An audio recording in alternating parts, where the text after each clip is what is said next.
Welcome to Concrete Conversations, the Indian real estate podcast. I'm Yash. And I'm Akshay, and we're the hosts of the show. Over the last few years, vacation home rentals have become more mainstream as travelers change their preferences and homeowners try to monetize their assets. But what is the value proposition for homeowners? What kind of unique experiences do these spaces offer travelers? And can second homes now be considered a viable investment instead of a luxury? Today's guest, Amit Damani, is the co-founder of Vista Rooms, a boutique holiday home rentals brand. Prior to exploring entrepreneurship with Vista Rooms, Amit worked in the socio-economic development sector with Teach for India and later Dalberg Global, where he worked on projects in several countries such as India, China, and Afghanistan.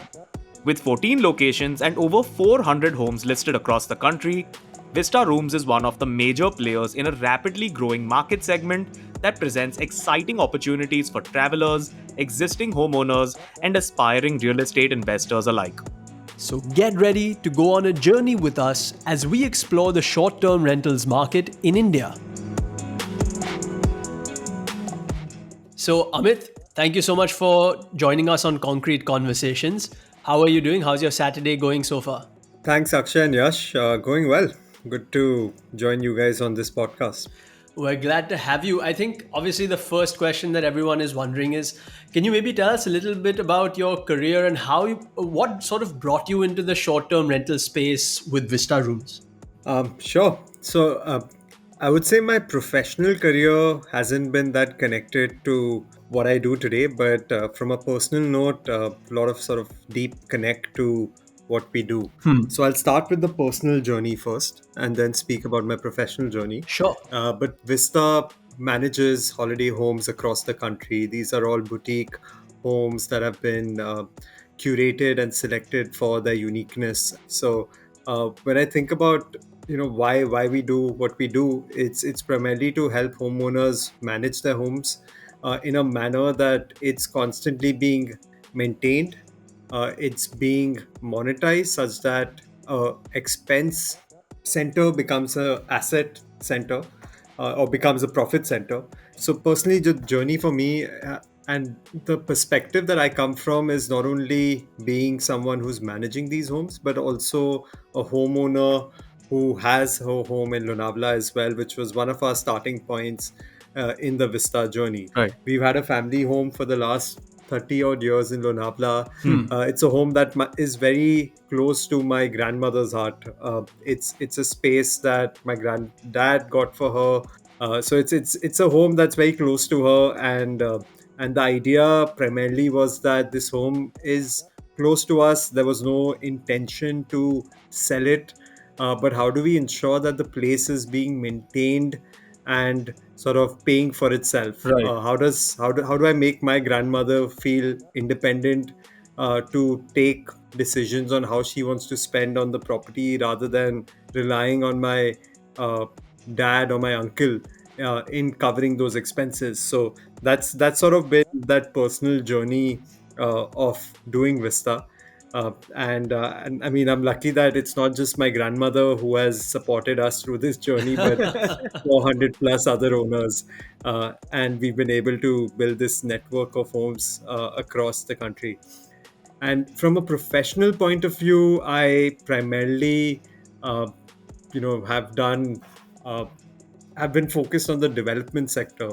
And not real estate development, but on the socio-economic development sector. Okay. After graduating from Northwestern University in Economics International Studies, I spent a couple of years on the ground in a classroom as a Teach for India fellow.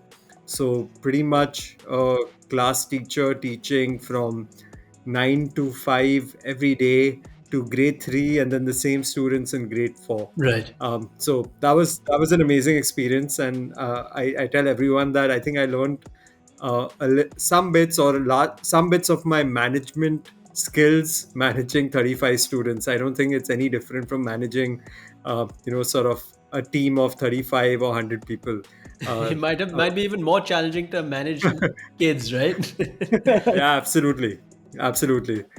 So that experience was fantastic, extremely enriching, and spent a couple of years after that as a strategy consultant with Dalberg Global Development Advisors, where we were doing advisory work for large institutions like World Bank, IFC, governments on all forms of socioeconomic development issues. It could be energy, education, healthcare related. Spent some time in China, time in Afghanistan as well, Wow. and in India. So that's sort of a background prior to Vista.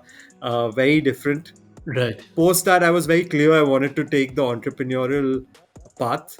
So when I took the plunge, I honestly sort of explored multiple thoughts and avenues. I thought about edtech because that's something I'm very passionate about, with exposure at Teach for India and Dalberg. Right.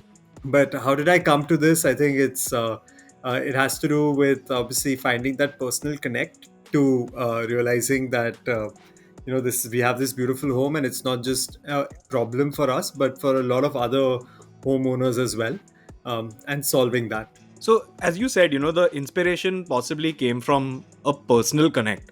But what made you think that something like this, the short term vacation home space, could be viable and scalable as a business? Was it the market conditions, the way real estate is in India right now, anything specific like that? So the short-term rental space, how did we arrive, and how did so I think I'm saying we, because there are two other founders, Right. Ankita, Pranav, and I, who have been running Vista for the last 6 years. And how did we arrive at short-term rentals as well was through learnings of working with uh, hotels as well in smaller tier 2, tier 3 cities. So we worked with smaller hotels in locations such as Salem, Hampi, even in Rajasthan, in sort of Jodhpur, etc. Wow. And I think the learnings that we had there were then applied to the short-term rental space. And what we saw was, when it comes to holiday homes, uh, if you think from the guest perspective, you have platforms like Airbnb, which has made access to homes easy to do. But what they've not solved for is the actual experience at these homes. Right. So what that means is that you could pick a home in Lonavala on Airbnb, but a lot of times when you land up at that home might not be set up for a guest. So it looks beautiful in photos.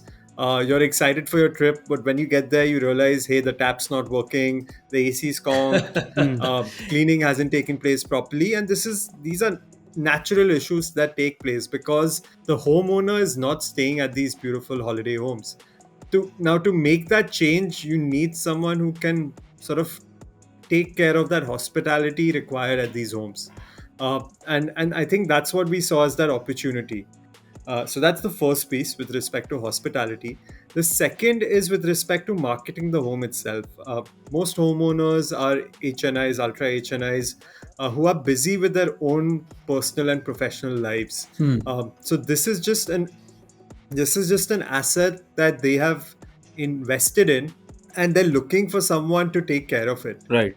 right? So I think that's the second thing that we saw as an opportunity, that it's not in the owner's interest to do it themselves. They would rather have someone professional take care of it. So one is bringing the operational expertise in, second is with respect to the marketing expertise in taking care of these homes. And if you do both of them well together, you're solving the problem both for an homeowner as well as a guest. Correct. Obviously, this entire process must have had a lot of challenges, right? To set up, especially on the scale that Vista Rooms has managed to in the last 6 years. So, I mean, going back to the beginning, how did you guys get started on this in terms of finding the locations, figuring out which are the homeowners that you need to work with, and sort of building out the hospitality and the managing of the properties and all of that? Yeah, it's been an interesting journey. It definitely started closer to home, right? Where it started with a family home of ours. It started with a couple of other homes of people who are in our reference, and were looking for someone to manage their home because they barely went to their home. If I speak about the number of times I used to go to my house for a holiday, was maybe once or twice a year. Right. That means out of 365 days, 360 days are lying empty. So that was the story that we heard across homeowners. And once we got those first two or three homes, our objective was just to see that are we able to manage these homes well, and are we able to give these homes out on rent. If we're able to achieve these two objectives, then we'll start thinking about how do we scale this to other locations or to more properties. So that's what happened over the first 3 to 6 months. Literally just managing these homes and learning the nitty gritties required to deliver this experience. Right. And I think what we learned was it's tough to manage a home. Right. And what we saw was there was demand. Hmm. People wanted to come and stay at homes, and the purpose was primarily when people think about traveling in a group, they started thinking about homes over hotels. Right. Right. Why is that? So if you're a group of say 6 to 10 people, and you're going for a short getaway or you're looking to celebrate a birthday, what is a better setting to spend your time together? So a hotel typically is a shared space with all the other guests staying in that hotel. Correct. Versus in a home, you've got that massive hall, a lawn, a pool which is private to you. You can have your own private chef to figure out what you want to eat. So it's just more conducive for a group to spend time together. And that's what we saw as the trend. That there were those early adopters, and this is I'm talking about in 2016, 2017, who had realized that this is the way to spend time in a group, and shorter trips can be done once in every 3-4 months. So every quarter they're planning a trip with either their friends or family, or with their corporate uh, colleagues, or with reunion with their school friends or college friends. So that's what we saw as a pattern or a habit being built by people who embrace this product of holiday homes for quick getaways. Right. Right. So I think the confidence was there that, guys, there is a niche, there is a segment of to build out over here, and no one is really solving this problem for a homeowner. Hence, a lot of people are not giving their home out. Right. uh, and that's something also been really interesting for us, that a lot of people don't list their property on Airbnb or Make My Trip because they don't want the hassle of hosting guests themselves. So most of these homes never open because of that. Right. It's only because of a professional company taking care of their home do they actually step in and give out their home. Correct. And more and more of them are embracing the idea of short-term rentals because it helps maintain their home and it helps cover all expenses. I would go one step beyond. People who've designed their homes from a short-term rental point of view have even been able to generate really high yields on it of over 8%. Wow. So coming to, I think, the journey in terms of going from 3 homes to what was the next sort of stage of growth was primarily saying, okay, let's get more properties in Lonavala, let's get more properties in and around Mumbai. So what are the locations that people travel to outside of Mumbai, which was Alibag, Karjat, Nasik, Mahabaleshwar. So we started looking at these regions and trying to identify homes that we could work with. Right. When we were thinking of identification of homes, we were trying to be selective on the kind of homes that we work with, because uh, we wanted to ensure that the homes that are given out to guests, because we have to take care of the experience, are similar with respect to the price point as well as the quality of experience people could have. And I think that has really helped us scale, honestly. Right. Any, one or two properties that really stand out in your mind as amazing properties that you guys have listed? Yeah, so I think sort of expanding beyond Maharashtra as well, right? The next phase of expansion was primarily entering Goa, because that's the holiday destination and villa capital of India, I would say. So Right. that became our sort of next phase of expansion. And I think there I would say the homeowners were even more accepting of short-term rentals, because it's always been the case. And then we started expanding into North and South India, and I think that's where we were exposed to a very, very different type of design and style, and just the kind of experience you could have at homes. Right. What happened here was, in north and south, I think we suddenly started working with homes that were, say, spread across hundreds of acres of land. These were farms, these were coffee estates. So I think that was really unique, to offer that experience to guests. So it's not just a holiday home, but you're actually living on a farm Nice. or an estate, um, or a plantation. And then I think the other was, if you think about your mountains, whether it's on the Himachal side or Uttarakhand side, um, having homes which have just extraordinary views of the Himalayas, where you're actually experiencing snow while sitting in that home. So I think that's what was unique to offer guests as well. So uh, that's something that we've seen, evolve as our portfolio of homes that we work with. And then, as I said, like, the quality of homes is just sort of constantly stepping up to the next level, because more and more homeowners are open to the idea of giving their home out. It's sort of stunning to see India through these homes. Wow. Amit, so I wanted to ask you what the sort of model was and the structure was from a homeowner perspective. How does it work between Vista Rooms and a homeowner, for example, and what sort of agreements do you guys have? Sure. So the first thing with respect to the homeowner and their sort of model of engagement, they've generally seen this as an engagement where they're looking to have flexibility in accessing their homes whenever they want to. So we typically do revenue share agreements with our homeowners, such that they are taking care of managing their home expenses, whereas we're taking care of the expenses associated with monitoring the home, training their staff, as well as the marketing costs associated. So it's generally a revenue share, where the costs are broken in the manner that I shared, and then it's primarily looked at in a way that whenever the homeowner would like to block dates for themselves for their usage, they have that flexibility to do so as well.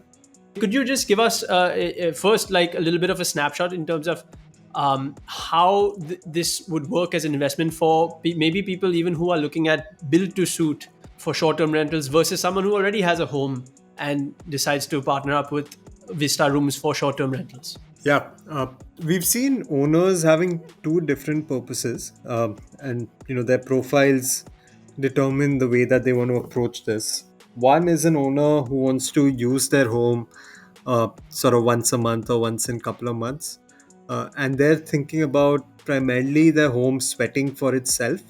So they're looking to cover their operational expenses and make that additional income required to invest in whatever capex expenses come up from time to time. Right. That's one homeowner, and these are the homeowners who've generally had these homes for a long time. The second is a lot of newer homeowners who've purchased the asset with the thought from the start that, hey, can I generate a certain yield on it? So a little bit more of an investor mindset, or a real estate developer who's thinking about a certain return on that asset. And for them, it's primarily thinking about, okay, what's the revenue that we could generate from this? What is the investment that's required at the beginning and on an ongoing basis to beat the yield that you typically think about on a residential or commercial asset? So there, I think what's been very interesting is that a lot of homeowners have been able to generate a yield of over 6%, certainly, but there are many that are in double digits as well. Wow. And that's primarily driven by the fact that, one, obviously the cost of the land. When did you acquire it, or at what price did you acquire it? Right. And the second is the utilization of the land. Uh, because I think we've seen a lot of homes built on large estates, from the point of view of individual's desire or aspirations, but they might not be the best sort of style or investment when thought about from a yield point of view. Right. Right. So I think those investors who have really thought about the returns have been able to identify the homes at the right price, set them up in the right price to get a yield of a double digit figure as well. I'll give you an example. We have a homeowner in Lonavala Hmm. who has given us a new home every year. Wow. So the first home that he built, he did not. He built it from the purpose of selling it, Hmm. but for whatever reasons, prior to the pandemic, sales were slow for holiday homes. He didn't find a buyer at the right price, so he decided to rent it out through us. What he saw was the yield was so good on that home that every year he picked up another home. He understood the economics of it and accordingly decided on the certain size and certain sort of price point at which it would make sense to pick up a home to generate the right kind of yields that he was looking for. So now we opened a third home at the start of last year. Hmm. So we're looking forward to his fourth home this year. Wow. This is kind of like flipping homes for short-term rentals. That's right. That's right. I think that's something people are realizing more and more once they start giving out their home itself, that they could potentially invest in other homes and generate a better yield than what they would generate on a residential asset or a commercial asset in a city. Right. Just a short follow up on that. Are there any maybe holiday destinations or particular micro markets where you've seen that there's a lot of investor activity where where it tends to be more skewed towards people who have taken this up as an investment, or is it just case by case? It's a good question. I would say wherever there's more density of homes is where there is more investor interest. Right. And density of holiday homes has typically been in Lonavala around Mumbai. Right. In terms of north, it's been more around Kasoli. And in south, it's been more around Uti. And lastly, Goa is a destination for homeowners across the country. So these four have been the larger buckets of locations that we've seen for investments. Right. Right. Amit, how many locations are you guys currently at pan India? So we're currently at roughly about 14 different cities across the country. Okay. And that's a total of how many homes? Over 450 homes, almost 500 now. Wow. So, keeping this in mind, who is sort of the right target audience for short term rental? Because you've seen this trend gaining momentum, especially more and more so over the last, like you said, since 2017, but with the pandemic, the sort of dynamics have changed even more. So, who is the right target audience for short term rentals? The audience, first, as I shared earlier, is the group traveler. The purposes can be several. The first purpose that we saw was people just getting away for a quick getaway over the weekends, primarily with their friends or family. Hmm. What's evolved is we started seeing more corporate teams getting together as well, whether it's for strategy meets, whether it's for a sales team celebration Right. of about 15, 20 people, 30 people. We saw that taking place. And what's happened post pandemic is the change in the way that people travel and live. And now we've been seeing people who have been staying with us for multiple months, even where they've thought about relocating altogether for a couple of months to a more serene environment than being in the city, where they're even working out of these homes. Their kids are studying out of these homes as well. So as long as you have good Wi-Fi, everyone can work from anywhere. I think they call it a workation, right? That's right. Um, Versus, honestly, before the pandemic, we never really worried about Wi-Fi at these homes because most people were looking to disconnect. They're like, we don't want to go there and work. We want to just go and relax. Versus, uh, the complete opposite requirement has come up now.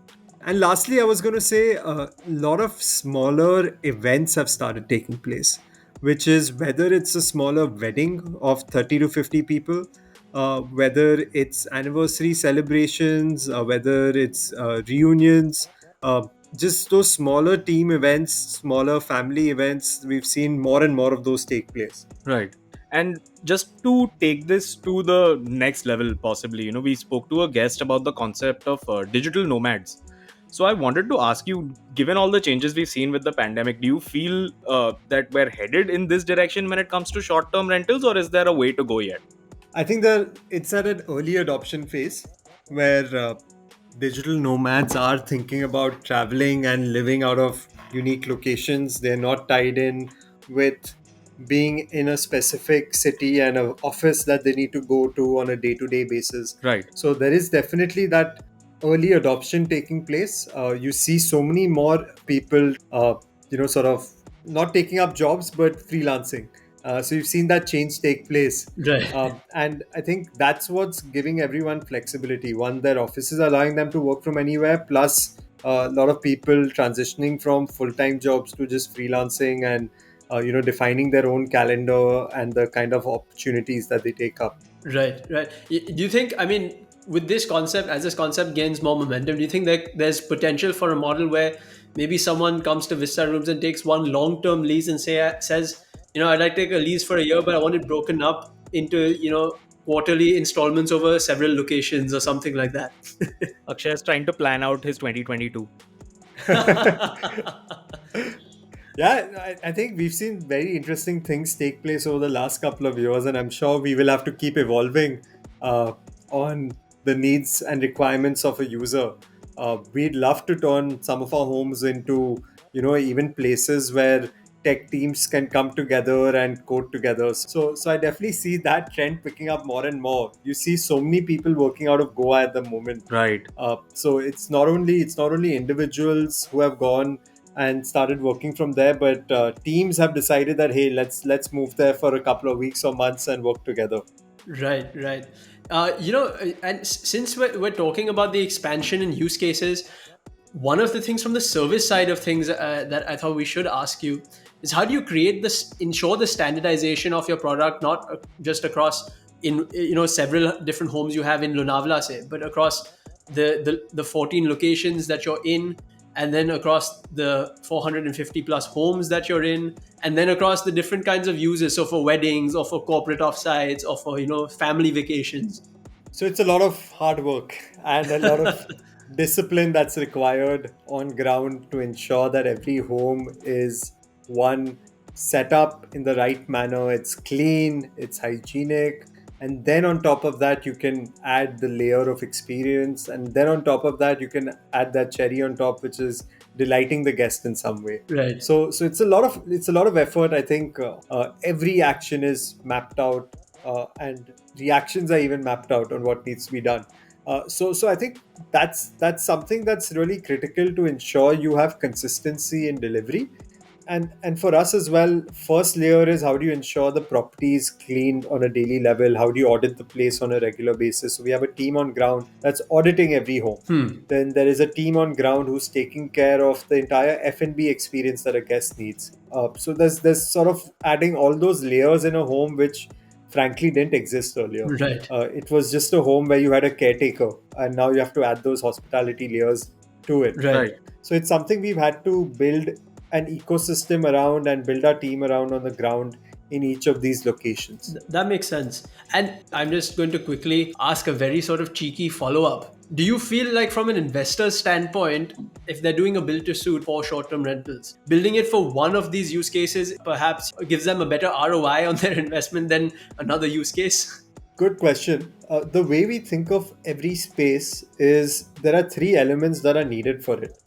You need the space to be a social space where people can spend time together. That's what makes it unique over hotels. Right. And that's why people will be picking homes over hotels. You don't want to compete with a hotel, but because your product is differentiated, hence people choose a home. Right. So social is the first element. The second is with respect to wellness. So wellness is primarily about your outdoor lawn area, your poolside, maybe some activities and games for your kids, whether it's indoors or outdoors. It's about possibly even just keeping something as simple as a yoga mat in every home if someone wants to use that during their stays. So wellness is very critical. And lastly is productivity. And this is something that we saw being added during the pandemic, because earlier it was about disconnecting and now it's about ensuring you're connected. Right. So I think those are the three elements that we think about. Like, how do we ensure every home is social, caters to wellness and productivity? Right. So I would say if you're able to cater to all of these, you'll be able to match any of those use cases. Got it. Right. Just as a continuation from this, obviously these three elements are really important considerations when creating a space for short-term rentals. But suppose we had, a listener today who's thinking of becoming an investor and creating such a space. Are there any other considerations that you would, tell them to keep in mind, or any, specific micro markets or destinations to look at to do this? So I think first, with respect to markets, it would depend on the sort of investment that they're planning to make, and I think there, what we've seen across Maharashtra, the opportunities have been in the outskirts of Lonavala now. Right. Because what's interesting is that people aren't tied into the idea that they need to be close to the market or they need to be close to the city center, which is the case for business travel. Right. Here, they're absolutely fine being in the outskirts. So, outskirts, you might be able to get land and property at a lower cost than being closer to the market. So, Lonavala, Alibag, again, you don't have to be in the heart of Alibag. It could be a little bit outside. That's absolutely fine. It's more to do with the design of the space that people really get attracted to spending time at that property. So it's not a specific location within the city, but the design of the property and the amenities and the experience that it delivers. But Lonavala, Alibag in Maharashtra, Karjat as well. And then north, we've seen around Nainital, so outskirts of Nainital, so towards Bhimtal area, Right. and Mukteshwar, there's been really good demand. Then Mussoorie, there's been excellent demand, but not a lot of new construction comes up there. And then in Himachal side, as I shared, Kasauli has been very popular as a destination. If I go south, I would think about Ooty and Kurk, which are your evergreen popular destinations that people go to. Right. I think we've covered for the most part, everything about the here and now that we wanted to talk to you about. I guess looking into the future, Amit, what do you think, in your opinion, what does the future hold for short-term rentals? Where does the growth lie? Can you see this model expanding into other asset classes like co-living or into other locations like even in metropolitan cities? What do you see? So the first thing that I see is that when I think from a demand point of view, we have seen an acceleration or in adoption of holiday homes over the last couple of years, and the impact that the pandemic has had on that. So it's accelerated the adoption because people themselves have been wanting to spend time at homes. So that's been the first thing. So I think more and more people have just experienced it, and which they never thought about earlier. So that's been great. And what that means is that going forward, people will start bucketing what experience and what product is suited for that experience. So I think that's the big change, and that's primarily just the sort of maturity that this space will go through over the next 4 to 5 years. That's what I see. On the supply side, from a homeowner point of view, I think more and more people are realizing that this asset class is not just a expense head, but can actually generate revenue for you. So I think that's the big change that's taking place today, and people are now thinking about, from a revenue and a yield point of view, what is it that they could generate. Or even if they're thinking of personal uses, they're thinking, hey, I can actually buy this home, and all my expenses will be taken care of if I give it out for a certain amount of days per year. Correct. So that's I think quite exciting from a real estate point of view, because if you look at how timeshare models have been created across the world, right, where people build this timeshare model for cottages or even for hotel rooms, Right. and that never really existed for villas previously, and that's what's changing now in India, where people are now thinking about how I could potentially own a home which is taking care of itself, and great, like I have a home in Goa now or in Lonavala, which I never really thought about doing earlier. Right. Right. All right. I think, Amit, I think that brings us to the end of our conversation today. Thank you once again for your time. I think Yash and I can safely say this has been quite an interesting conversation, especially from the stories and the journeys you shared with us. Definitely. Thanks, guys. Thanks for being so patient and hearing our story. So thank you for that. If you enjoyed this conversation, be sure to follow Concrete Conversations on Instagram to know more about upcoming episodes and for some behind the scenes content. For more deep dives into the world of Indian real estate, stay tuned for more concrete conversations.